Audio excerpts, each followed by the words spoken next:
students, today we have to see about separation of mixtures.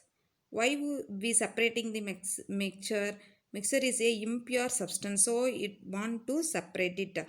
Many mixtures contains useful substances mixed with unwanted material, so we have to separated it. Okay, chemistry often have to separate them from the impurities. Why we separating from those things? By what method? By physical methods. The choice of a particular method to separate components of a mixture will depend on the properties of the components of the mixture as well as on their physical states. From their physical states, we are classifying the methods of separation substance from mixture. There are two types. One is homogeneous mixture separation and heterogeneous mixture separation. See here the types of mixtures, that is heterogeneous and homogeneous. How the mixtures, suppose it will be solid and solid. The method of separation is hand picking, sieving, winnowing, magnetic separation and sublimation. When it is insoluble, solid and liquid means one substance is insoluble and another one is soluble means that is sedimentation, decantation, loading, filtration and centrifugation. These types are we used. Next, two are immiscible liquids.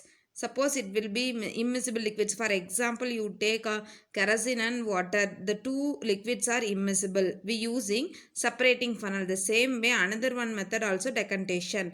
Okay, next we go to soluble, solid and liquid. That is we using evaporation, distillation and crystallization. That you take sugar solution.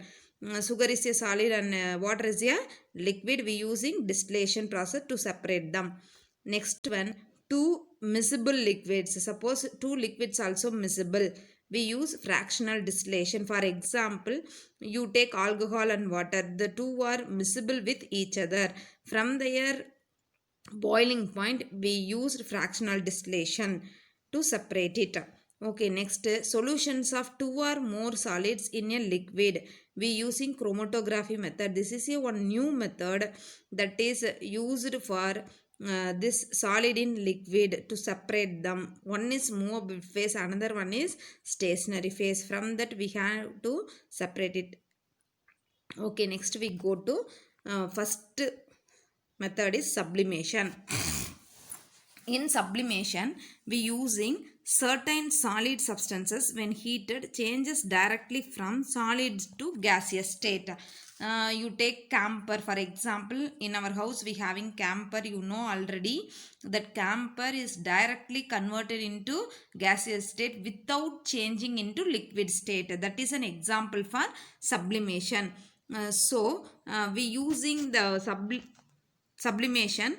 Some of the examples are given: iodine, camphor, ammonium chloride, etc. We are used to sublimate it. For example, now we take a mixture of ammonium chloride and a sand. Sand is taken in a china dish. See here, this is the sublimation picture. In this picture, you take the china dish. See here, this is the china dish and we taking ammonium chloride vapor, ammonium chloride. It will be heated. It will be heated means the ammonium chloride solidified and it will be presented in the sides of the vertical funnel, that is inverted tube. The cotton plug is inserted inside.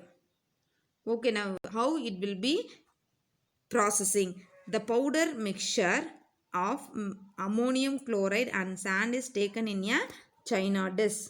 Okay, this is the china disk. We taking the ammonium chloride and sand particles and it is covered with a fortified absorber sheets. An inverted funnel is placed over. This is the inverted funnel that is placed over the asbestos sheets as shown in the figure. You know this figure. Okay, next, the open end of the stem. The open end of the stem, that is this open end of the stem of the funnel is closed using the cotton wool and the china dish is heated now. See here, heating process is going on. Okay, the pure vapors of volatile solid passes through the holes in the asbestos sheets and condense on the inner sides of the funnel. See here, inner sides of the funnel it will be presented. The non-volatile impurities remains in the China disk. The non-volatile substance remains in the China disk. See here, remains in the China disk. Okay, this is the process to sublimate the mixture. Okay, next you know very well the same way room freshener. See here, some of the room freshener and toilet fresheners that we are using in our homes, that are the one example for sublimation. Okay, see here some of the examples. Okay, next we go to, that is centrifugation. What is mean by centrifugation? It is a process by which fine insoluble solid, that is it does not dissolve in water, from a solid mixture can be separated in a machine. You know very well that is centrifugation machine. You see in a lab, a centrifugate rotates at a high speed. On rotating, the heavier solid particles move down and the lighter particles remains at the top. These are used in milk dairies. Here cream from the milk, it can be separated the cream from the milk. Washing machine, water from the wet cloths. Pathological laboratories, we use blood cells from a blood sample. See here, this is the centrifugation machine. See here, this is the centrifugation machine and these are the samples presented. Whenever it will be rotated in this machine, the heavier particles will be separated and the lighter particles will be floating on the top of the solution. This is the centrifugation. Okay students, this session will be over. Next session we will see about distillation and fractional distillation, etc. Thank you.